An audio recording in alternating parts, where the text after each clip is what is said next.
everybody. Welcome to The Right Conversation with Shari Pheasant, where we talk about the hard stuff. I get into the real good things that you really want to hear when you listen into conversations with people. Look, communication isn't the biggest problem on a team. The biggest problem on a team is not having the right conversation soon enough. And the right conversation is really about 5 factors. Talking to the right person about the right thing at the right time, with the right tone and intonation, and with the right intentions. So join me for the right conversations that I have with my guests, and you get to hear all about the hard stuff. You're going to love this. So let's dig in. Well, and I have to share, Sarah, I hope everyone rewinds this and listens to that really brief couple minutes right there. I think it's really important. And we're going to dig more into that in our conversation today. I want to ask you a little bit about having your voice heard and when your voice isn't heard, and some of the things that you did for yourself in your development in the last few years that helped you find your voice, because I think that's really important for people to really think about. Because look, ladies and gentlemen, I just want you to know that the person you have the most control over is yourself. So if you're waiting for somebody else to do it for you, you're going to be waiting a very long time. I hope you have snacks along that way, right? Because it's really about you stepping up. It's about you behaviorally flexing, and it's about you asking.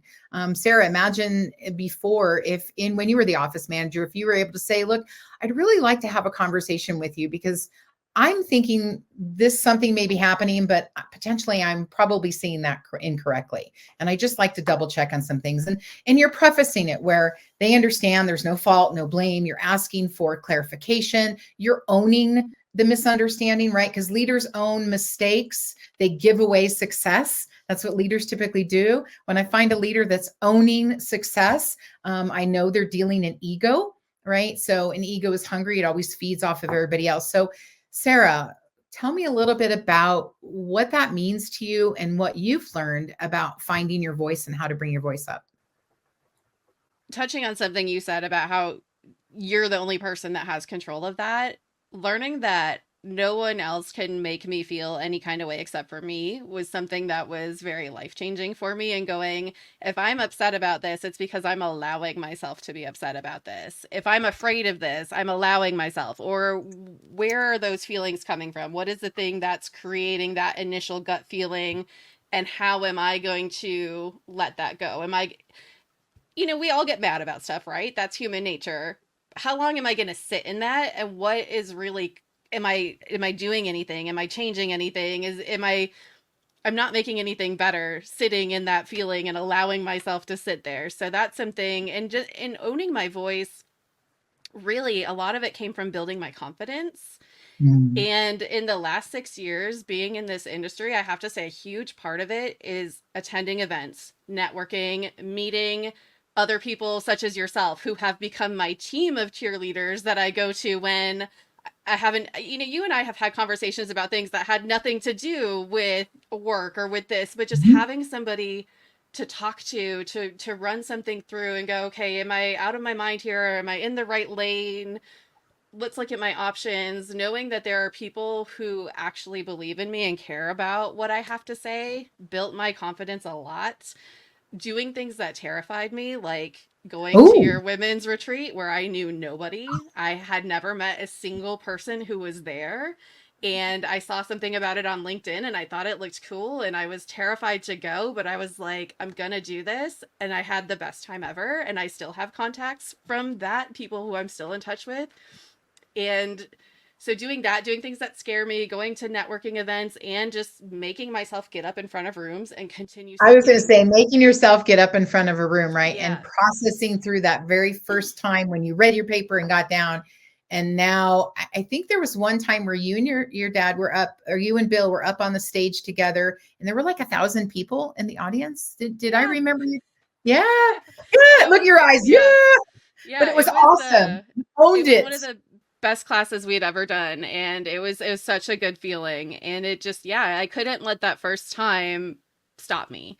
And have I failed since then? Absolutely. It happens. I was on a panel once mid point that I was making and just froze. Mind blank, nothing there.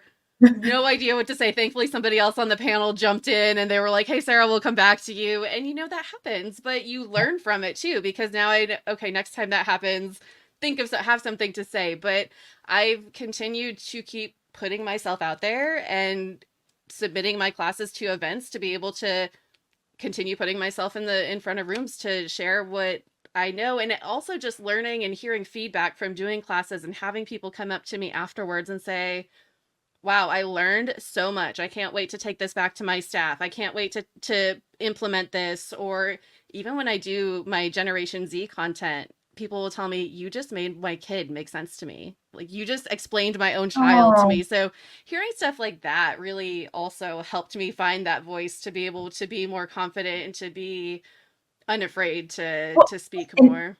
get out of your own head, right? Because you're in the front of the classroom thinking, oh, I skipped that part. I got to put that part fast. I might have talked too fast. Oh, heck, I'm sweating now.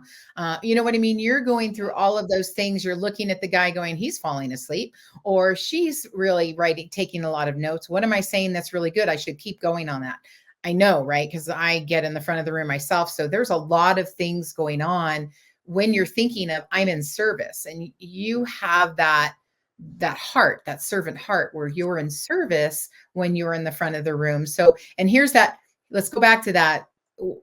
What happened in the story I told myself in my head, right? So what happened was people had some aha moments about their children, maybe about the people that work with them, maybe even about their own leadership style. And in your head, I didn't talk loud enough. I was too fast. I might have been right. So those are the things that we think about. So it's really important, if you're in a classroom or you're in a presentation and you're watching somebody, I don't care if there's 5 people standing around them, take the time to go up and tell them what they gave to you in that presentation. I think that it's really important for us to hear. It doesn't matter how smooth we look up at the front of the room. We really need to hear that your voice needs to be heard by us, that we're gifting you what we've prepared to gift you when we're in the front of the room. Yes?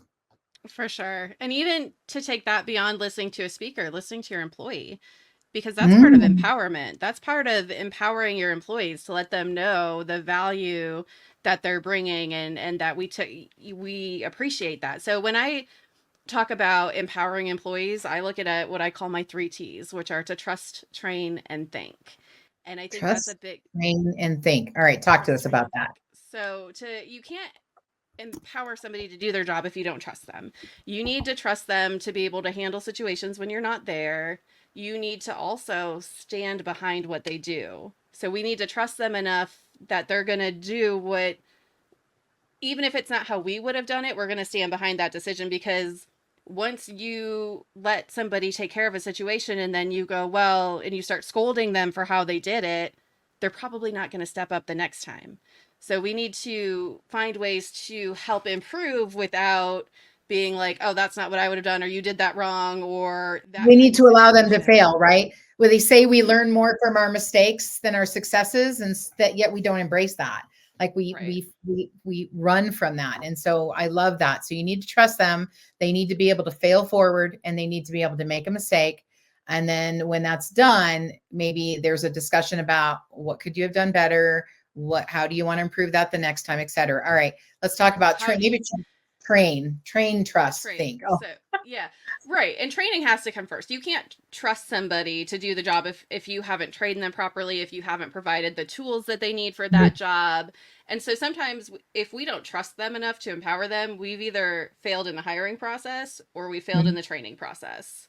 Okay. So looking at that, the training and the trust, and then the last one being thank. They need to be appreciated. They need to know that you really appreciate what they're doing, their work matters. Hey, I saw how you handled that situation. You did a really great job. Thank you so much for stepping up and taking care of that and not coming and getting me to step in and do it. Or That was thank you for specific, right? Not thanks. I really appreciate you. Thanks. But you got specific, which means they feel seen because you really are talking about what they did that you appreciate. You're not just throwing a thank you out at them. yes, it should be specific and it should happen often. And that's something, just the appreciation piece. I talk about that a lot in my millennial classes because people look at millennials as trophy kids, right? We grew up in an era where you got an Entitled. award. So long. So You got an wrong. award just for showing up. We were constantly given a participation trophy or something like that. And when I look at millennials in the workforce, to me, that reward, that trophy is appreciation. It's a thank you. It's a, I Mhm. really appreciate you. And my old boss that I talked about earlier at the shop, he was phenomenal at this. He would always tell me, we couldn't run this place without you. I really appreciate you being here. I knew I was valued there, and I stayed for 6 years, and I loved it. I only left because I wanted to grow into something different. And so that appreciation piece goes a very long way in being valued and having that, speaking that to. So what I was going to say about that is I was teaching a millennial class a couple of years ago out in Florida, and I had talked about that, and then we went on break. Mhm. I had a gentleman come up to me at the end of the break, and he was like, so I just messaged all of my employees back at the shop and texted them all a thank you message. And they responded with, are you okay? Is everything all right? Because, Because he'd never done it. because they so weren't used to that. And so that shouldn't be the response. Your staff should know that they're appreciated and that what they do matters.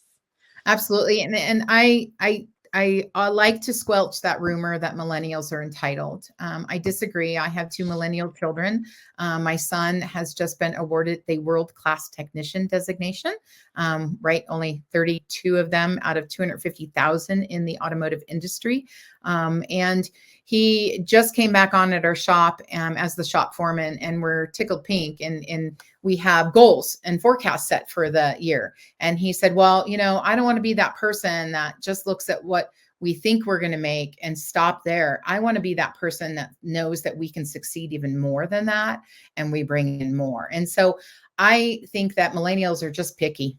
I think that millennials look, I taught them not all leaders should be leaders. You don't have to listen just to anybody. Your voice needs to be heard. You have value and you can learn anything.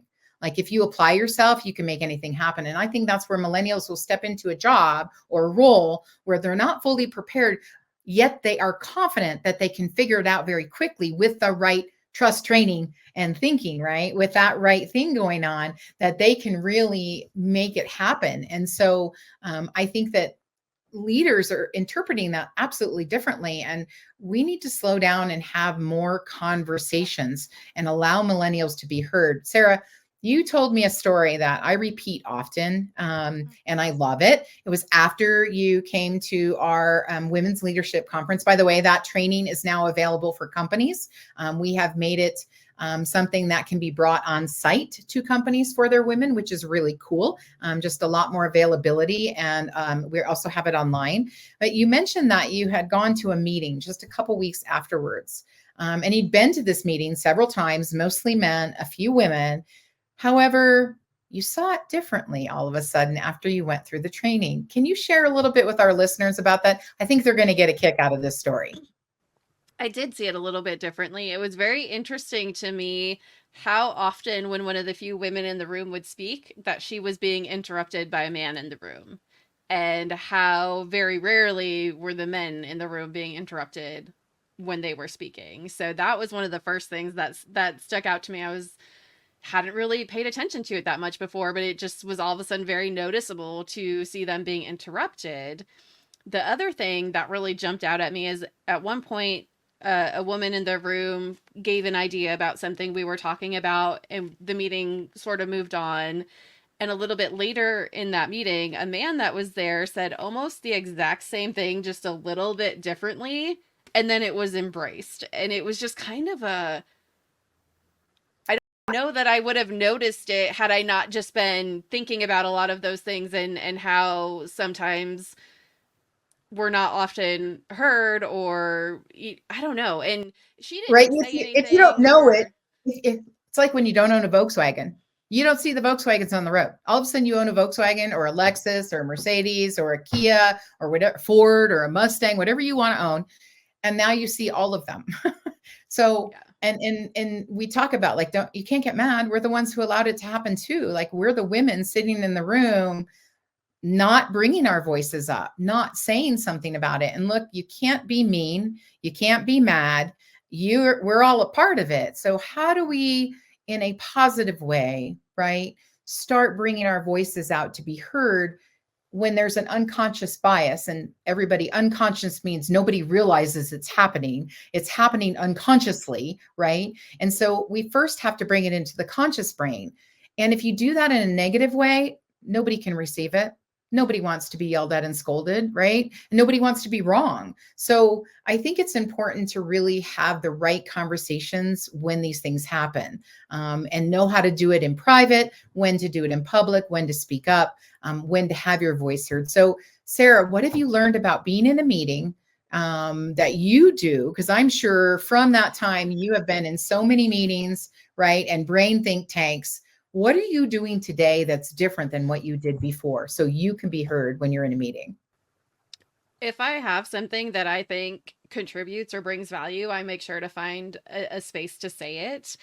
I try really hard not to interrupt other people, which is a huge part of active listening. And that's a skill that I am still working on because I do talk quite fast and I listen very fast. So I tend to finish people's sentences before they do in my brain, and then I'm moved on to the next topic. And so I work really hard on, when I'm in meetings, when I'm collaborating with people, to be actively listening and not just talking all the time and not just trying to get my points out there, but also making sure that I'm taking the space when it's given to me to be able to bring my ideas to the table. I think looking back at that situation, had I been that woman who that had happened to, after the man basically repeated that idea, I think I would have said something along the lines of, oh, like I was saying earlier, yeah, I do think that, I would have at least brought it back to, hello, I already said that, and owning my idea. So that, and just making sure that I think, anytime we're part of a conversation with somebody or an interaction with somebody, you have the chance to make their day better, a little bit better, or a little bit worse. You have the opportunity to make their day a little bit easier or a little bit harder. And I try to make sure that when I have the space to speak, that I'm bringing something of value and that I'm confident in what I'm speaking. I'm not just babbling nonsense to talk just to talk, and to clarify with people if they have questions, to make sure they're actually hearing what I'm trying to say, because sometimes what we say and what's getting heard are two different things as well. So making sure we're on the same page collaboratively together. And I do think just through speaking, learning, it's all a skill, and it's something we have to practice all the time, whether it's with customers, with employees, with people we're connecting with and collaborating with. And for me, a big thing that's changed for me recently is going to Toastmasters. So that's Okay. been, if you have an opportunity to go to a Toastmasters meeting, it has been a huge game changer for me in the way I communicate with people all around. I will tell you, it will ruin you when it comes to listening to public speakers, because in Toastmasters, there's different roles that you pick up. And one of them is a counter, where you literally count everybody's ums, ahs, ers, the whole meeting. And now you can't listen to anyone ever again without every single like, and I know I do it as well, and I hear it when I do it, but I'm getting much better at it because Takes time. I'm aware of it and it's been pointed out to me, and now I'm practicing that. And so I think we have a Toastmasters group that meets online that is specific to the automotive industry. Hmm. I'm the VP of membership for that, so it's the Remarkable Results Toastmaster group. Yeah, Little recruitment there, everybody. If you're not here online, you can be anywhere and you can join, yeah. right? So if you're in the automotive industry, check that out. But if you're not in the automotive industry, there are local groups all over the place. It is terrifying the first time, but it is worth it. Can we give the folks a link or something? What kind of direction can we give them to look that up, that online Toastmasters group that you're a part of, Sarah? Sure. So it's through Remarkable Results. So it's Remarkable Results Toastmasters. I don't have the link off the top of my head, which I should, but you can email me, as I'm the VP of membership, so I'm able to give you all the information you need. I've got a little package that I can email you. So it's SFRASER0815 if Wait, you're interested in. SARA Nope, just FR, S. no, S? Just S and then my Yep, last name. So S Fraser yep, 0815. 15 at Gmail. Yep. And if you want to edit this, we'll go back and I can get you the actual link, 'cause I don't have it off the top of my head. But Understood. No worries. I think it's It's fine. Ready? rrtm.toastmastersclubs.org. RRTM at Toastmasters. rrtm.toastmastersclubs.org. Masters. Here, I can put it in the chat, I guess. So Sarah, give us some information about Toastmasters and how they can get a hold of you. Definitely. So you can send me an email. I think you've got my email address there to throw up, and I can send you some information on the group and what we do. And the club itself is rrtm.toastmastersclubs.org. We meet we meet the first and third Tuesday of every month, and the first one is in the afternoon, the second one's in the evening, so just depending on your time zones. I just noticed myself saying, see, it makes you very aware as a speaker. Doesn't mean you're perfect yet. Just means you're working on it and you're aware, right? You got to work on it. And it's listening, speaking. The other great part about Toastmasters is the evaluation piece. You have an evaluator for prepared speeches. There's also impromptu speaking, and there's somebody who evaluates that. And that used to be so scary to me, to get evaluations from people.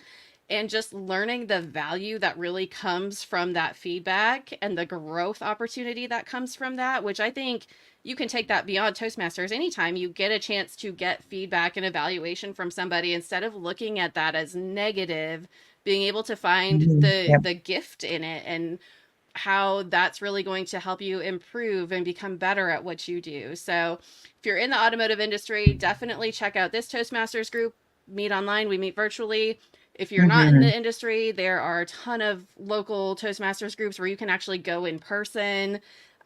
Somebody I know goes to one where they have a lot of stand-up comedians that go there to practice. So some of them are a lot of fun. It's just, I cannot recommend it enough. It's something that I didn't think I would enjoy, and I just absolutely love it. And I can say in the past few months that we've been doing it, I've learned and grown a lot. So it's a pretty cool thing. That is wonderful. And I love that you're pouring into you. And so I think that that's a great gift message in our conversation today, is that don't hesitate to pour into you. Even though you may think you're going to be uncomfortable with something, give it a try. If you are uncomfortable, great. Maybe you don't keep doing it, but it might turn out to be something like Toastmasters is for Sarah, something really amazing. Now, we've been talking to Sara Fraser, VP of Business Development and Client Services. However, I stalked your LinkedIn girl, and you are a consulting speaker, a trainer, a brand builder, a talent acquisition. I don't know. Right. Social media manager in the automotive industry. A what? What did you say? Talent finder. Talent finder. I love it, because I think that brand building is the same thing. We're like, when you're bringing talent in, it's a part of building your brand, that message. So it really all links together, Sarah. And the employee life cycle, right? Understanding generational differences in the workforce today, being able to work with those leaders, talking about the shift that you need to make, and really knowing how to assess your own value, know your value, and being able to speak up and be heard. These are all really important topics, Sarah. So we've hit on a lot of good stuff. We've really dug in today, and I think we've provided a lot of great value for our listeners in these 2 sessions of our podcast, right?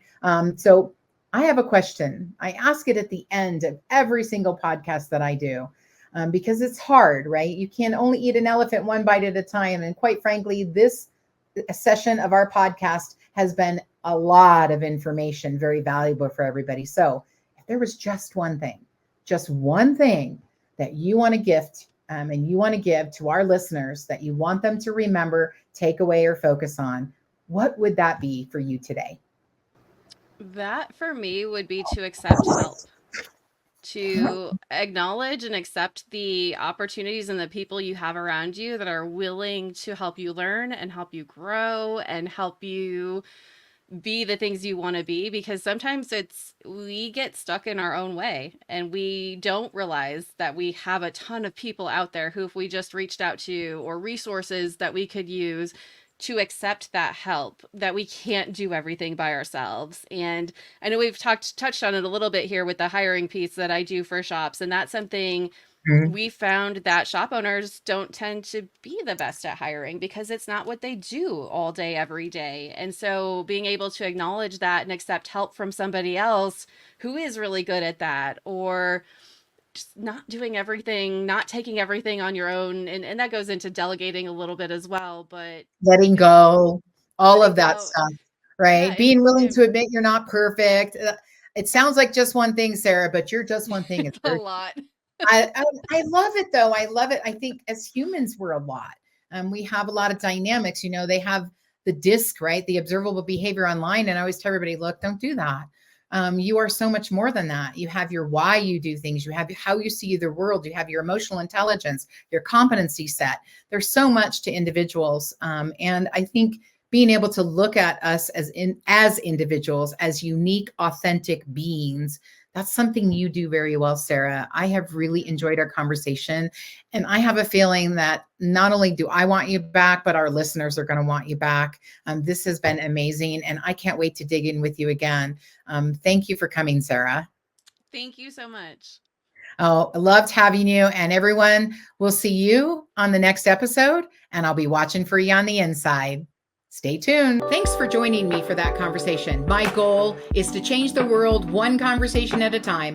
I hope you'll join me for other podcast guests while we talk about the hard stuff and really dig in. If you love what you hear, like, share, and repost so we can grow this podcast. I hope to see you on the inside.